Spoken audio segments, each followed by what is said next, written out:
রাস্তায় মারপিট দেখতে এসে গাড়ির ধাক্কায় মর্মান্তিকভাবে মৃত্যু হলো এক ব্যক্তির। ঘটনা বিশালগড় থানার ঘনিয়ামারায়। নিহতের নাম রাজ্জাক মিয়া বলে জানিয়েছে পুলিশ। বিশালগড় থানাধীন ঘনিয়ামারার নিচের চৌমুহনী এলাকায় বিবাদমান দুই গোষ্ঠীর মধ্যে মীমাংসার চেষ্টা করছিলেন রাজ্জাক মিয়া। এরই মধ্যে দুর্ঘটনাক্রমে আচমকা গাড়িতে ধাক্কায় ছিটকে পড়ে যান রাজ্জাক মিয়া। পরবর্তী সময়ে হাসপাতালে নিয়ে আসলে তাকে মৃত বলে ঘোষণা করেন চিকিৎসকরা।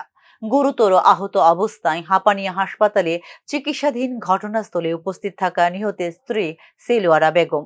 এদিকে মারপিটের ঘটনায় আহত হয়েছেন আরো কয়েকজন।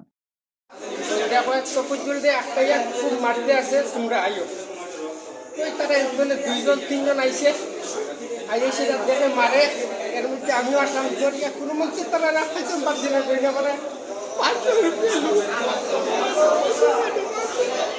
সবরে মানে উঠতে গেল আছে তো হুকুতে মারিয়ে মাথা ফাটাইছে হাতে লইয়া খাইতে আসে আরো জন্য মানে তৈরি পারি না সব রাস্তা লাস্টে ওই আমি একদম লুক লিয়া সুমিলা কইয়া তারে তো চেঞ্জ করিয়া রয়েছে আমরা 3-4 জনের রাস্তার কিনারে আর করিয়া রয়েছে মারছে। তো তারে আমরা দুইজনে ধরি একটা অটো আটকাইয়া তুলিয়া লইয়া আইছি। এরপরে কি হইতে আছে তোর একটা বুঝতে পারি না।